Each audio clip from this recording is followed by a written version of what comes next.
study the power sharing among various organs of the government, then we will also see the need for power sharing in democracy, the need for power sharing in democracy, and we will be taking example of two stories of Belgium and Sri Lanka. So now let us start, friends. This is Belgium and Sri Lanka, and in fact the ethnic composition of Belgium and Sri Lanka, what you will study in all these paragraphs is that in Belgium and Sri Lanka both have majority and minority binary. For example, in Belgium the minority is French and the majority is Dutch speaking community. Similarly, in Sri Lanka also diverse population is there. Sinhala speakers are in majority, Tamils are in minority. So there was majority and minority binary. Now let us see how this binary was tackled with in case of Sri Lanka and Belgium. So in case of Sri Lanka it was majoritarianism. So we can see that in 1948 Sri Lanka emerged as an independent country, and the leaders of the Sinhala community, they sought to secure dominance over the government because they were in majority, and that's why there was a majoritarianism type of government, and that was to establish the Sinhala supremacy. And how this Sinhala supremacy was there, we can see the example of this 1956 act that Sinhala was made as the only official language, thus disregarding Tamil. Similarly, there was preferential policies that favored Sinhala applicants for university positions and government jobs, various things. That's why we can see that there was increasing feeling of alienation among Sri Lankan Tamils, and they felt that none of the major political parties led by the Buddhist Sinhala were sensitive to their language and culture. That's why they felt that the constitution and government policies denied them equal political rights, and they were discriminated against. For example, in getting jobs, and in a case of denied other opportunities also. The result was that there was a strained relationship between both Sinhala and Tamil.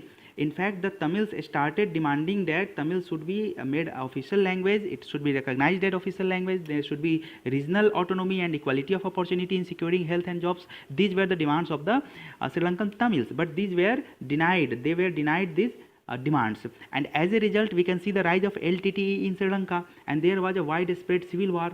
This civil war was because of this majority people not taking into consideration the problems of minorities. That means the minorities were getting more and more alienated because of the majoritarianism type of thinking on the side of this Sinhala people, and that's why there was civil war. It means that political instability was there, and when this political instability was there, it meant that the Sri Lanka had to face serious setback in terms of socio-economic development. So this is how it is.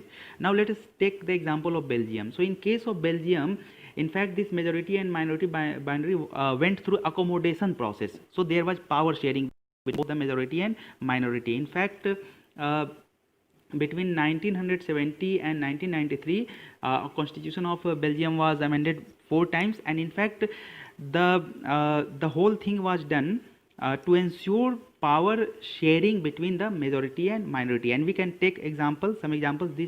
We can see that the constitution prescribes that the number of Dutch and French speaking ministers shall be equal in the central government. Okay, this is how. Then they said that no single community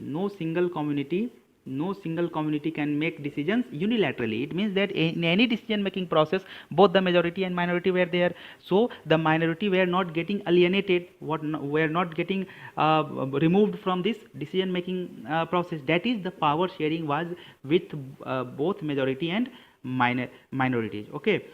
Similarly, there was one more thing added to the constitution after 1993. We will study this in federalism also, that the state governments are no longer subordinate to the central government. It means that now federalism was there, that is, regional autonomy was now given, and it is very important thing also. So power sharing was there.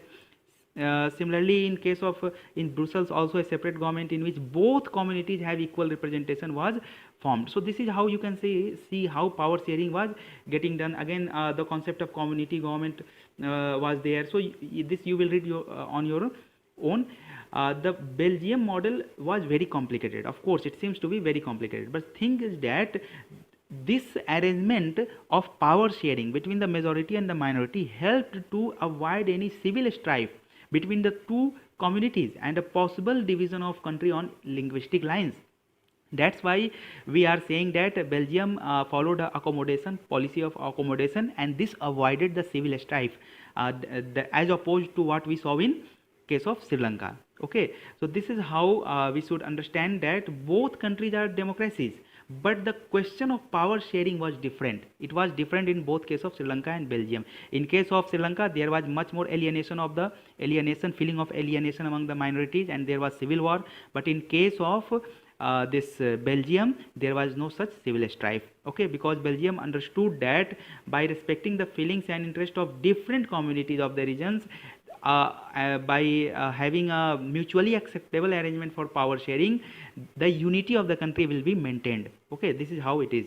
Now let us come to this, why power sharing is desirable. So this power sharing is desirable because of two reasons. The first reason is said to be prudential, and the second is moral. But let us first see the first. The first cause is that power sharing helps in reduction of the possibility of conflict between social groups. So when power is shared between different social groups, so there is less chance of conflict. And when there is less chance of conflict, then there will be less chance of violence, and there will be less chance of political instability. In fact, power sharing leads to the stability of political order. And whenever there is political stability, then socio-economic development also gets a boost. So this is the first reason why this power sharing should be done, and that's why it is also called a prudential reason. That means it is wise to avoid conflict, it is wise to avoid this violence, and it is wise to have a political stability, and that's why power sharing should be there. So this is the first reason why power sharing it is desirable. The second and more important reason is that the power sharing is good for democracy. In fact, power sharing is the very much spirit of democracy. In case of democracy, the yardstick that I often say you people, that in case of democracy, in any decision making process, anybody, any section of the society, if getting affected, should have a say in that decision making process. This is what I have always emphasized. That's why there should be power sharing in case of democracy. This is the basic thing. This was the second basic more important reason that why power sharing is there, should be there, because it is good for democracy, and it is as per the spirit of the democracy.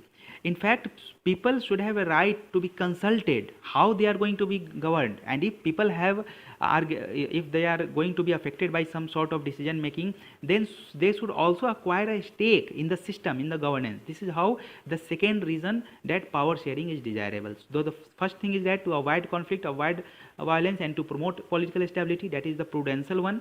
And the second is the moral one, that in case of democracy there should be power sharing between different sections, so that if any decision making is being done, then each section should have a say in that decision making. So this is what is being argued. Now let us see in how the power sharing can be done. So power sharing, in fact, let us first see that initially power sharing was not advisable, because there was a notion of undivided political power, that political power should not be divided, it should remain concentrated, it should remain undivided. Why? Because they thought that when power to decide is dispersed, then there will be difficulty in taking quick decisions, and there will be difficulty in enforcing the decisions. But after the concept of democracy, now people are the source of all political power, and people are ruling themselves, of course through the institutions, but people are ruling themselves, and they are the masters, they are the source of all political power. That's why people should have a say in the decision making. Everyone should have a say in a voice in the shaping of public policies, because everyone is the master then. So this is how it is. Now let us see, in modern democracies power sharing can be done in many ways. So the first is that among different organs of the government. In this case we have horizontal distribution of power, meaning that at the same level, for example at the union level, if we speak about union level, then we have three organs: legislature to make laws, executive to implement laws, and judiciary to adjudicate laws. So this is horizontal distribution of power. Okay. And this is among different organs of the government and at the same level. That means these all are at the same level, that is union government. Okay, this is how it is. Now the other thing that comes is the concept of checks and balances. Checks and balances. So what this term checks and balances means is that there is legislature, there is executive, and there is judiciary. So all these three are of course separated. That is called the concept of separation of power. Still there is some sort of check and balances. For example, legislature can remove the judges of Supreme Court or High Court. Similarly, a judiciary can say that any law enacted by legislature, if it is against the constitution, then it can strike down that law. Similarly, actions can also go through the judicial review process. That's why all these organs are not all powerful, rather they are getting some sort of checks and balances also. Okay, and the notion behind this separation of power concept, that the three organs should be separated, is that any one organ should not exercise unlimited powers, because power corrupts, and absolute power corrupts absolutely. In fact, during the monarchical days, the king was himself legislature, executive, and judiciary, everything. Anyways, that is not the debate here. The second way of power sharing is that among the government at different levels. So it is vertical sharing. It is vertical sharing, meaning that we have union government, then at the next level we have union government, then next level state government, then the third tier, which is PRIs and ULBs. So this is vertical division of power. This is called federalism. This is federal division of power. This is also one way of this power sharing. This we will be studying in next chapter. This is called federal division of power. This is how it is. Then the third way of power sharing is that it is among different social groups. For example, the example of community government is also given, but let us take the example of India. In case of India, there are reserved constituencies for scheduled caste and scheduled tribes. Now, what is the utility of these things? It means that scheduled caste and scheduled tribes are getting elected to parliament necessarily, and that's why they are taking part in various legislative processes. That is, power is getting shared with those social groups, so scheduled caste and scheduled tribes.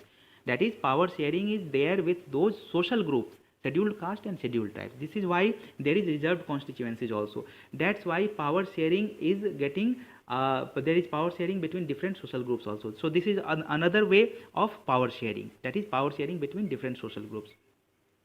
Now the fourth one is that, in fact, this power sharing between different social groups is very important, because then it gives the minority communities or those who are vulnerable section a fair share in power. This is how it is, and they would not feel that they are alienated from the government. Then the next way of power sharing is that power sharing is between the political parties, pressure groups, and movements. We can take example political parties. Now the power does not remain in the hands of one political party. For example, today party A is in power, in the next election party B may in the power. So the power sharing is between political parties in this way. Then again, in case of coalition governments also, there can be power sharing. How? So many political parties are coming together to form a government. This is how the coalition government is. So there also power is getting shared between various political parties which are coming together to form the government. This is how, in two ways, political parties are sharing the power. Now we can take the example of interest groups also. Say interest groups like the trade unions and unions of businessmen, industrialists, farmers, all those things, they are also going to have a share in governmental power, either through participation in government committees. The various government committees are set up to take care of the agricultural sector or industrial sector. So these interest groups participate in those committees and give their opinion. So this is how they are having some sort of power sharing. And again, they can also bring influence on decision making process. This is how it is. Okay, so they are having some influence on the decision making process. Lobbying, this is how we see in various cases also. So this is how power sharing is between political parties and this pressure groups. They are also having power sharing, and the movements also. One example can be India against corruption. In that case, the movement was for Jan Lokpal bill to be passed, and in fact parliament passed the Jan Lokpal bill. This is how movements are also there which are influencing the government decision, and that's why they are also sharing the power. So this is how in this chapter, friends, we discussed the power sharing, and also we discussed that power sharing is very much needed to accommodate the various sections of the society, and that there is not feeling of alienation among the minorities, because in democracy it is the rule of majority. So the rights of the minorities and their aspirations should also be protected, and this can be done by way of power sharing. This is how this chapter is, friends. Hope you enjoyed this. Thank you. We are now going to study chapter number 2, Democratic Politics, class 10th, and this chapter is Federalism. So federalism, already in chapter 1 we discussed that federalism is about vertical division of power. The power sharing is vertical between say union, then state, and then the third tier also in India. We can see how this is. So in this chapter we are going to study this and also try to understand the theory and practice of federalism in India. So now let us start what is federalism. So in this paragraph that we are seeing in this paragraph, in fact example of Belgium and Sri Lanka is given, and in case of Belgium two situation is there, 1993, after that and before that. This is what discussed in this paragraph, that before 1993 there was regional government in Belgium, but that regional government was deriving its power from the center, and that's why the regional government was dependent on the center for its powers and jurisdiction. But after 1993 regional governments were there, but now they were given power directly by the constitution. Okay, so now the regional governments were not dependent on the central government for their powers. Okay, this is how this has been discussed. So in the first case, that is before 1993, the Belgium was a unitary state, and after 1993 when the regional governments derived their powers directly from the constitution, then it became a Belgium became a federal form of government. This is how it has been described in this paragraph. So you will study this paragraph. I have summarized it anyways. Now let us come to the concept of federalism. It is a system of government in which the power is divided between central authority and various constituent units of the country. Central authority, that is union, we can say, then we have states, and also then we have third tier. This is how it is. So federalism is a system of government in which the power is divided between central authority and the various constituent units. In fact, generally it has two levels of government, but many a times more than two can also be there. The government which is central authority, the central authority that is for the entire country, that is usually responsible for subjects which are of common national interest, and those at the level of provinces, those governments, they are looking the day-to-day administration. But the most important point is that both these levels of government, they enjoy their power independent of each other. So we can see how in after 1993 the regional government is enjoying its power independent of the central government. But before 1993 in Belgium the regional government was not enjoying its power independent of the center. Rather the center could withdraw its power at any point of time. Okay, this is how it is. Now let us come to next thing, next concepts also. Federations are contrasted with unitary governments.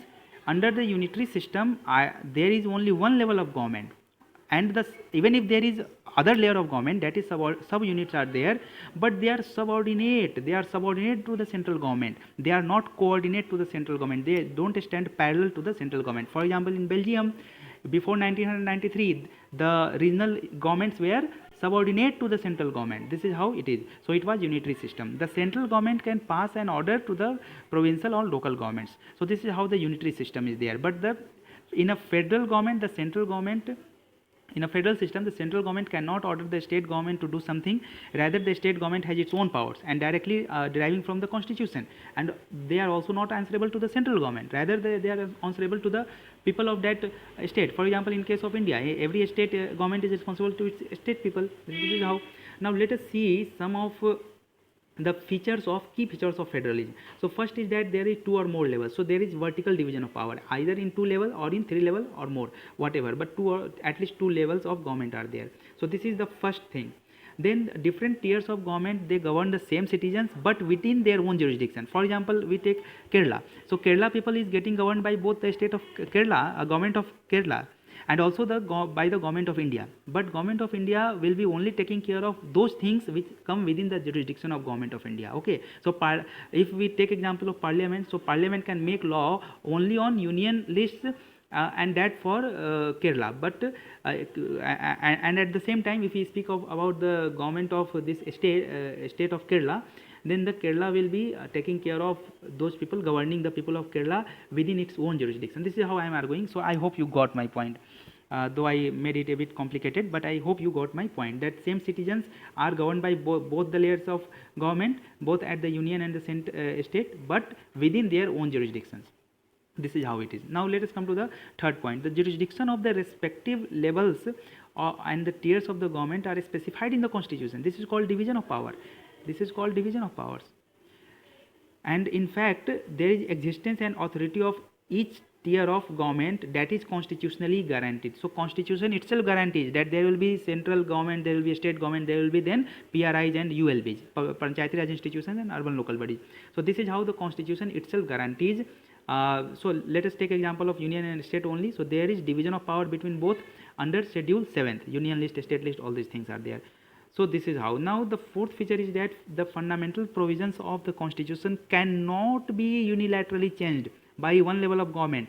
Rather, the consent of both levels of government is required. So this is another feature. In fact, under Article 368, we will find that if any matter regarding which amendment of the constitution is being done, and that matter relates to the federal principles, in that case, after the amendment bill has been passed by both the houses of the parliament by special majority, has to be ratified by at least half of the states. So the state role is also there. States are also playing the role in the amendment of that provision which relates to the federal principle. This is what this fourth point is saying. Now let us come to the fifth. The courts have the power to interpret the constitution and the powers of different levels of government. So there should be independent judiciary, and in India of course there is judiciary, Supreme Court, that acts as umpire and decides the disputes if any dispute arises, if there is an overlapping between the division of powers. So this is how it is. Now then sixth one is that sources of revenue are also there for each level of government. It is also specified in the constitution, so that there is financial autonomy. And then the next one is that the federal system has its dual objective, that to safeguard and promote the unity of country. So on one hand, unity of the country should be there. On the other hand, the regional diversity should also be acknowledged and accommodated. This is how it is. That's why if we speak about an ideal federal system, it should have both mutual trust and agreement to live together. So there should be an agreement between the union government and the states, various states, that we will have trust in each other, and also we will have an agreement to live together. So this is how the power sharing is there. Okay. Now let us come to the next thing. In this paragraph, what we are going to see is that the balance of power, that means the division of power between the center and the state, it differs from federation to federation. Okay, in some federation like in US, the states have more autonomy when compared to the state in case of India. This is how it is. So there are two types of federation also. This is what this paragraph is mentioning. One is the coming together of the federation, like US, all the 13 states came up during the American War of Independence, and they came together and formed a United States, a federal system. Okay. Then the second route is that holding together. In case of India, we have hold together the British provinces, the various princely states, and then we have constituted India as a nation, and then within that nation we have divided the states. And very often we see that we can change we have changed the border of the states, created new states, destroyed old states, many things we have done. So this is holding together of the federations.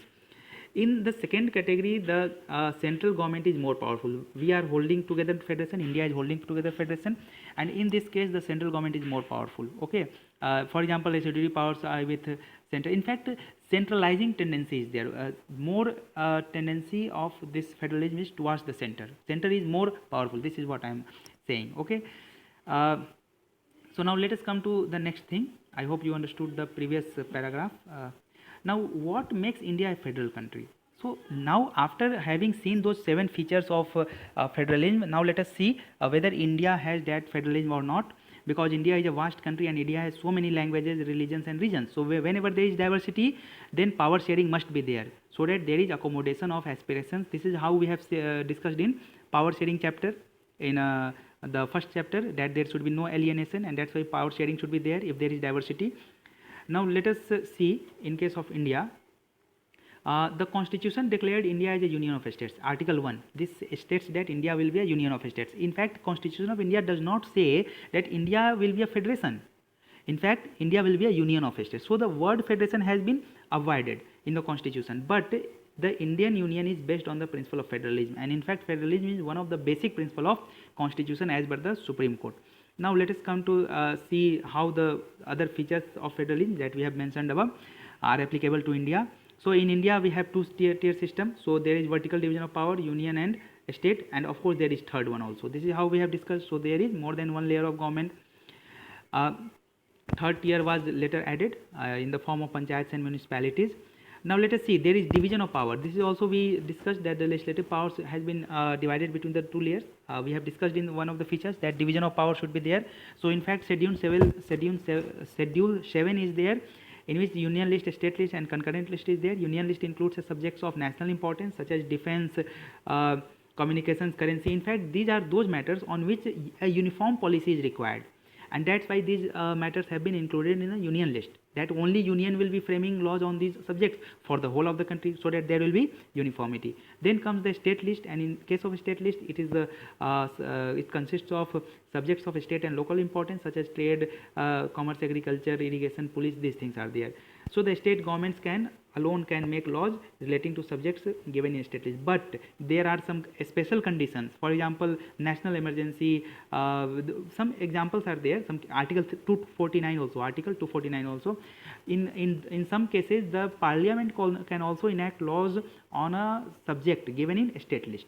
Okay, so this is how. Then comes the concurrent list. So it is of common interest, it includes subjects of common interest like education, health, health in state list, forest, trade unions, marriage, adoption, all these things. So both union and state governments can make laws on those subjects, but if both governments, state and union, have made a law, and if there is a conflict in that law, then the law made by the union will prevail. This is how we should keep in mind. However, there is one condition also, that if the law has been kept for consideration by the president, then if the governor keeps that bill for consideration by the president and president has given his assent to that bill, then the state law will prevail. But we will see these things in polity as such. We have to study those things also. Anyways, now there may be some certain subjects also, for example computer software, which we cannot find in any of the three lists. So such subjects are called residuary subjects, and those subjects come under the jurisdiction of the union government. So this is how we have to keep in mind.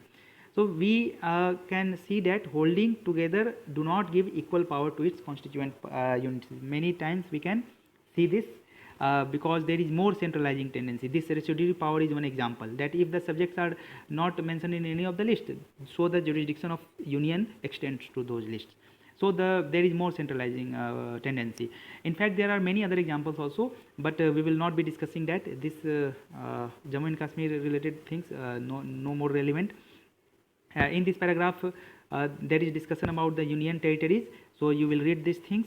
Then comes the power sharing between the union government and the state government is basic to the structure of the constitution. This is what I mentioned above also, that it is a basic structure. Federalism is basic structure of the Indian constitution as per the Supreme Court. Now it is also saying that the parliament cannot make its make on its own change in this arrangement, that is federal arrangement. If any change is to be made by the parliament, then that has to be passed under article 368 by both the houses of the parliament, and then agreed to, ratified by legislatures of at least half of the states. This is why what I mentioned above, that one feature when I was discussing about federalism, that in case of amendment regarding federal principles, the say of states are also there. In fact, it cannot be changed unilaterally. This is what again mentioned here. Then the role of judiciary also, in case of India there is judiciary, High Court, Supreme Court also, which can in case of dispute about the division of powers, they can take a stand, they can give their verdict. This is how there is presence of judiciary also to decide disputes on division of powers if arises any. So this is how we have discussed. Now let us come to the next topic, that is how is federalism practiced in India. In fact, federalism has been provided by the constitutional provisions, but that success is also dependent on how the democratic politics in our country is. And in fact, in case of India, the democratic politics is largely in favor of spirit of federalism. Whenever there is some action being taken and it violates the federal spirit, then we often find newspaper debates. So there is also respect for diversity in India, and that's why we can see that in practice also, in case of India, we have federalism. So respect for diversity, one example is we have recognized states on the basis of language, so we have respected the diversity in case of language. So this is one example. Okay, now let us come to this linguistic states, how we have recognized this. So in fact, after after independence, So many states were there, but many new states have been created. And in fact, during 1950s, there was some debate over the reconstruction of reorganization of states on the basis of language, and there was uh, so much debate and discussion also. We will be studying in polity section also these things. So friends, this is how we have recognized language as the basis of division of states. In fact, uh, we can see that when there was a demand for formation of states on the basis of language, then some fear was there that it will lead to the disintegration of the country. However, later it was agreed to that the division of states will be on the basis of language, and finally linguistic states are there in India largely. And in fact, it has made India more united, and it has also made administration easier. This is how this book is arguing, although this is a matter of debate. Anyways, then comes the language policy, how this federalism principles we have supported. Our constitution has not given a status of national language to any language. In fact, Hindi is not national language. Hindi is official language. Hindi is official language, friends. Okay, this is how it is. But Hindi does not represent the whole country. In fact, it represents only 40% of the Indians. It is the mother tongue of only 40%. That's why it cannot be made the national language. In fact, the constitution provides 8 schedule in which 22 languages, if we include Hindi, 22 languages are there which have been recognized by the constitution, and a candidate in examination, even in UPSC examination, they can write answers in any of those official languages. This is how it is. Yes, remember in the chapter 1, power sharing, in case of Sri Lanka, they did not recognize Tamil language. So this is how the conflict was also there, and civil war was also there. Okay. Now one more thing, one more information here given, that after 15 years of the implementation of enforcement of constitution, English was to go. But even then, English has continued because there was so much debate and there was so much movement also. So today the situation is that we have continued the use of English as such. Now see, promotion of Hindi is still the official policy of the government. That means promotion of Hindi will be done by the central government, but it will not impose Hindi on states which are non-Hindi. Okay, so this is how we have respected the diversity, we have accommodated the diversity, we have not imposed Hindi as such. Then another layer of this practice of federalism in India is center-state relations. So center-state relation has undergone through several phases, and in fact in GS paper 2 we will be studying this in much details. But as of now, you see that before 1967 there was same party which was ruling in the center and in the states. Okay, so state governments did not exercise the right to as autonomous federal units because they were working under the central government. So there was not so much federal like autonomy given to the states. This is how. But in recent times, the central government in central level, coalition era has was seen. So in recent times, coalition era was seen when many of the state governments, regional parties, they were now becoming more powerful, and they were becoming a part of government formation at the center. So in this coalition era, the states became more assertive, and there was more autonomy to the states. So this is how the federal principles were more strengthened in the coalition era. But during one party rule, there was something the states were not enjoying. Autonomy. This is how it is. But slowly and gradually, in fact, we can divide it into various phases. 1967, before this there was Congress in all the states and at the center. So say states were not having autonomy, federal principles were not so much depend. But after this 1967, now states, the regional parties started becoming more prominent, and this phenomenon became even more intensified after 1990s when there was a coalition era, because many state political parties were becoming a part of the government at the central level. This is how we discussed.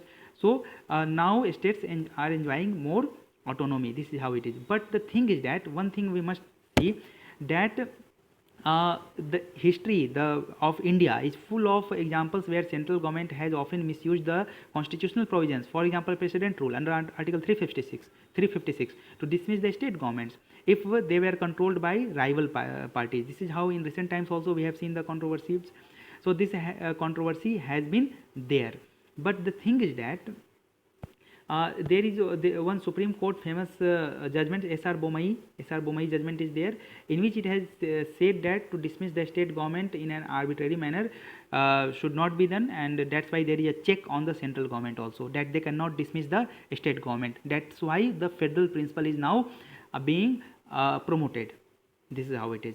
So I hope you understood this center-state relation, that it has went through several phases, and after coalition era the states even enjoyed more autonomy as a federal unit. This is how.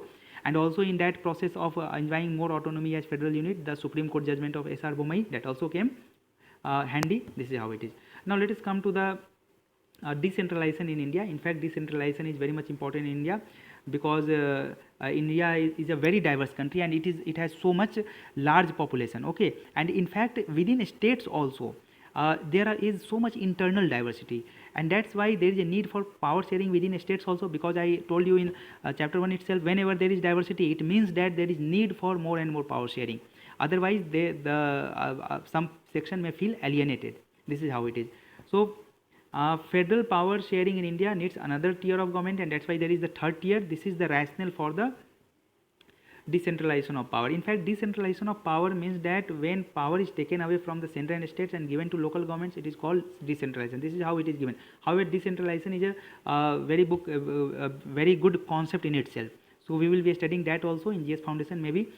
The basic idea about decentralization is that there are a large number of problems and issues which are best settled at the local level itself. That is the principle of subsidiarity. In general terms, if I say, if in simple terms I say, if a work can be well done at a given level, then it should be done at that level itself. This is how it is. If the work can be best settled at the local level, so the local level, at local level itself, that work should be done. So this is how it is, that there are many local level problems which should be settled at the local level itself. Now see, there are other arguments also, and we must keep in mind the people who are in their locality, they know they have the better knowledge of problems about their localities. They have better ideas on where to spend money and how to manage things more efficiently. This is also one important benefit of getting local things done at local level. Then again, at local level, it is possible for the people to directly participate in the decision making. So they are directly participating in the decision making, and also they are the direct beneficiary. So there is going to be monitoring of good monitoring, surveillance over the projects and the local works, and of course there will be more responsibility, responsiveness, accountability. Everything will be there then. And of course, to keep myself simple, this will inculcate a habit of democratic participation, because those local people are the direct beneficiaries. Okay, this is how there is need of local self-government, so that there is more deepening of the democracy. This need for the decentralization was recognized in our constitution in DPSP itself, that there should be village panchayat, but that was not so much institutionalized. In fact, there was no regular elections and all those things. But that's why in 1990s a major step was taken, and the constitution was amended. 73rd and 74th amendment acts are there, and they have provided for panchayati raj institutions and urban local bodies. Now there is constitutional mandate that there should be regular elections to local bodies. Then seats are reserved in the elected bodies for SC, ST and OBC. Then 1/3 position is reserved for women. And now see, there is one more institution, a state level election commission is now set up by that amendment, 73rd and 74th amendment, and they have the mandate to conduct panchayat and municipal level elections. So that's why we can see how much emphasis is there. The constitution is directly providing these provisions for materializing this third tier of governance. Then the state government are required to share more powers and revenue with local government. This is how the constitution is saying, but it has left it to the sweet will of the state government. So this is one weakness also. Anyways, rural government is popularly, rural local government is known as panchayati raj institutions. In fact, see, there are three levels. One is the panchayat, gram panchayat. This gram panchayat has one village or so many villages. Then at the intermediate level there is panchayat samiti, and then at the district level there is jila parishad. This is how three tiers are there in the panchayati raj institutions. If we speak about this gram panchayat, then it consists of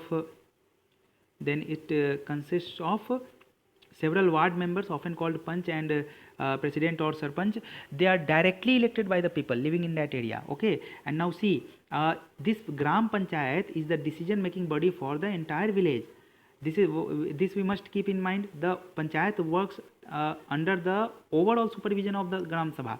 And who are the members of the gram sabha? Every voter in the village is a member of gram sabha. That means those who are there in the voter list, they are members of the gram sabha. This must be kept in your mind. Okay, the gram sabha should meet at least twice or thrice in a year and should approve the annual budget of the gram panchayat. This is exactly the same role like parliament approving the annual budget for the government of India. This is how, and the parliament overviewing the performance of this government of India.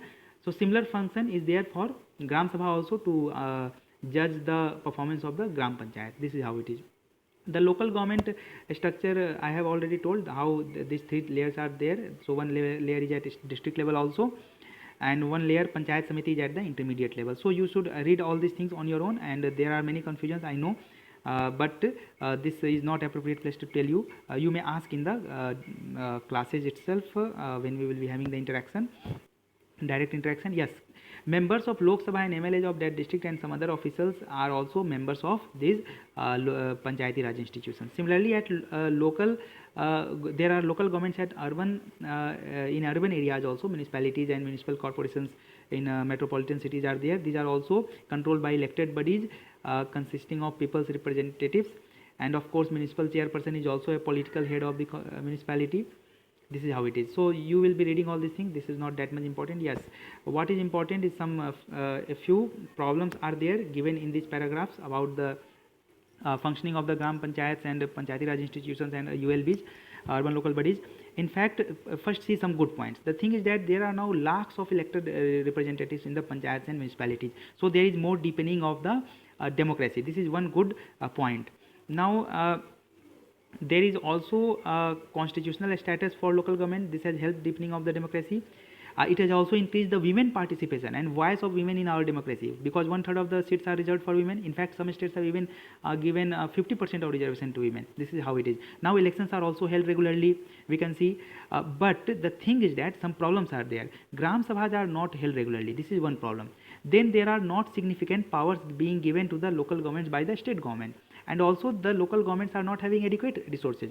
That is, we often see 3F problem, that is fund, function and functionaries. These three problems are there which the Panchayati Raj institutions and urban local bodies are facing. So this is how some problems are also there, but of course benefits are also there, that increased women participation, representation, voice, women voice in our democracy, then so many lakhs of elected representatives, deepening of democracy. These are some good points, of course, friends. So this is how we have discussed this chapter. I hope you enjoyed this chapter. So we will continue with the next chapter. Thank you, friends. Going to study this chapter number 3, democracy and diversity. In fact, this is a small chapter, and we will be seeing democracy from the dimension of social diversity also. There are various types of diversities. So now let us start our study. A story from Mexico Olympics. In this case, you will read on your own. There are in fact 3 athletes, 2 from African American and 1 is Australian, and all of them are showing some sort of protest for social inequalities existing in USA in the name of skin color. This is how it is, black poverty. So these things are there. So you will be studying these things on your own. Not that much things that I have to say. Yes, origin of social differences. It can be by birth. For example, one can be tall or small, one can be male or female, one can have different complexions, physical abilities, and social differences may also on the basis of choice. So some people may have a choice that they don't believe in God. Some people may have choice for different occupations. So on the basis of choice also social differences may be there. But the thing is that every social difference does not mean there will be social division. Okay, there may be both similarities and dissimilarities. This is how it is being argued in this paragraph, and you will go through that. Social difference need not lead to social division. This must be kept in mind. Social difference may be there, but it may not lead to social division. And one example can be from athletes themselves. They are having they are socially different. One is Australian, white, and the other is black people from US, but even then they all these three are together for some cause. So social difference may be there, but there is no social division between those people. So there may be various examples, and you will be studying these things. I am only going cursorily in this case, leaving things on you people. However, social differences may lead to social division. For example, dalits are poor and landless. Okay, so on the basis of this, when we compare to other strata, upper strata of the society, so these people are having more land and they are rich, and dalits are poor and landless. So social difference is there, but based on this social difference there is also discrimination and injustice against dalits. So the social difference then leads to social division also. Okay, this is how it is. So you will be studying these things on your own. What I am going to study, emphasize more, is on politics of social divisions. In fact, there is one fear that if there is social division creeping into politics, then it will be a very dangerous and explosive. This is because they think that in democracy there is always political competition. So to gather the votes of some particular section, the political parties may favor social division. They may promote social division, and in fact, in case of India, hate speech is one good example that social division on the basis of religion may be promoted by the political parties. That's why there is fear that if political parties are favoring the social divisions, then it may lead to conflict, it may lead to violence and even disintegration of the country. And in fact, this has happened in many countries. Two examples are there. One is from Northern Ireland. In fact, Northern Ireland, there were Catholics and there were Protestants. So nationalist parties were in favor of representing the Catholics, and they were in favor of getting unified with the Republic of Ireland. But Protestants were in favor of Protestants were represented by Unionists. They were in favor of going with UK. So in this case, political competition was divided between Catholics and Protestants, and that's why there was so much violence also in UK. And one example of Yugoslavia can also be there. In case of Yugoslavia, political competition was there on the basis of religion and ethnic lines, and then ultimately Yugoslavia got disintegrated. So this is what the fear is, that if social division is getting crept into political competition, then it may lead to disintegration. This is how it is. That's why people are saying that politics and social division should not be mixed. This is what. But there is also at the same time other dimension of seeing at these things, that every expression of social division in politics may not lead to such disasters. So this may also be the case, that there is social division being talked into the politics, being creeped, brought into the politics, yet such disasters may not be there. This is how now we are going to discuss. In fact, friends, in a democracy, it is only natural that political parties would talk about these divisions. That in democracy, political parties are of course going to talk about these social divisions. In fact, the political parties are coming with manifestos for various vulnerable sections. They are going to do this or do that. They are making different promises to different communities. They are going to make policies to address the grievances of the disadvantaged communities. So in democracy, it is natural that political parties are going to give air to the social division also, some issues based on social division also. In fact, social division affects, we can see that social division affects the voting in most countries. People from one community tend to prefer some party more than others on the basis of many aspects. In fact, parties in many countries, there are parties that focus only on one community, and the people of those community always favor that party. This is how it is. So what is being argued, that in a democracy, political parties may be in favor of maybe talking about social divisions also, but it may not lead to disintegration of the country. This is what it is saying. Now why and how, let us see. There are three determinants that are very crucial in determining whether in fact they are crucial in deciding what will be the outcome of politics if the social divisions are also mixed with the politics. This is how. So let us see the three determinants.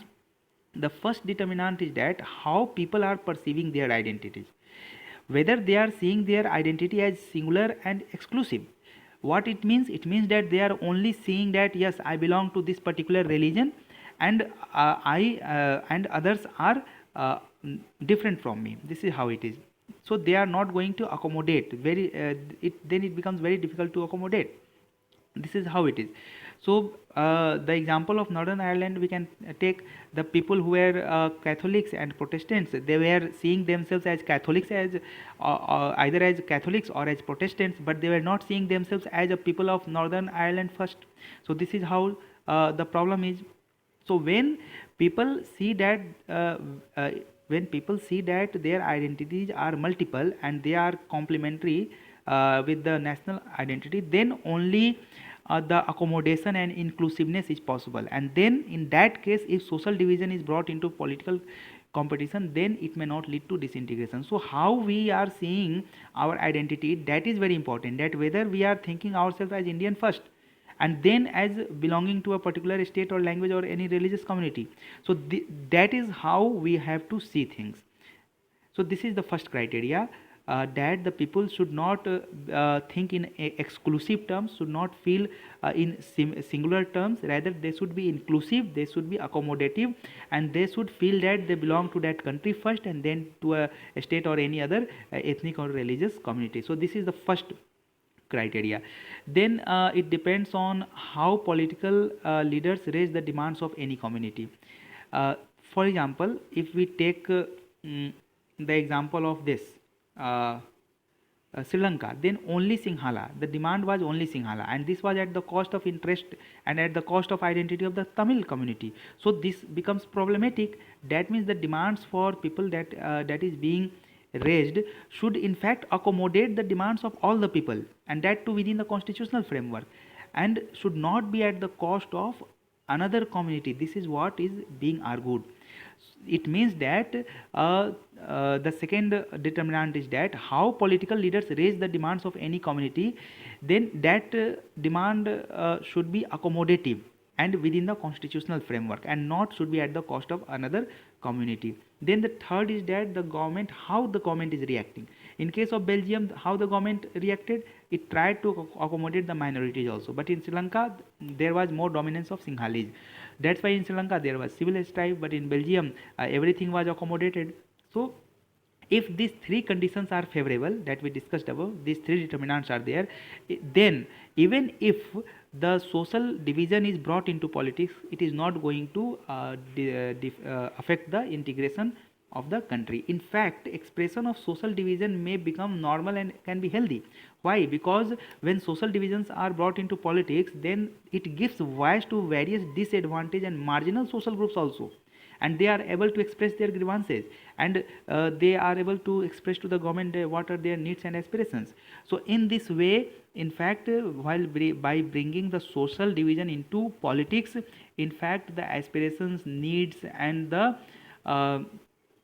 various grievances of the marginalized and vulnerable people can also be tackled. This is how it is.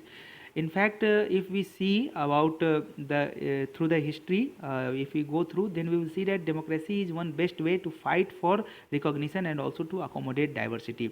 In fact, many people who are marginalized, deprived, and discriminated and have to fight against such injustices, then a democratic path is more favorable than violence. In fact, they should voice their demands, and this is where the concept of mixing social division with politics will not lead to disintegration of the country. Rather, it will help in accommodation of every section of the society and looking after the aspirations of all different sections of the society. This is how this chapter was small, and the only thing was that social division and politics, whether it should be mixed or it should not be mixed. So this was the debate. So it should be mixed, given three criteria, three determinants that we discussed. The first is that the people should take their identities as inclusive, not as exclusive. The second is that the demands of the should be in such a manner that it accommodate the demands of all the people, not at the cost of any other community, and within the constitutional framework. And then the third is that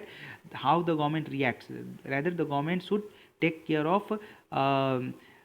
various sections also and try to accommodate the reasonable demands. So this is how these three determinants were there.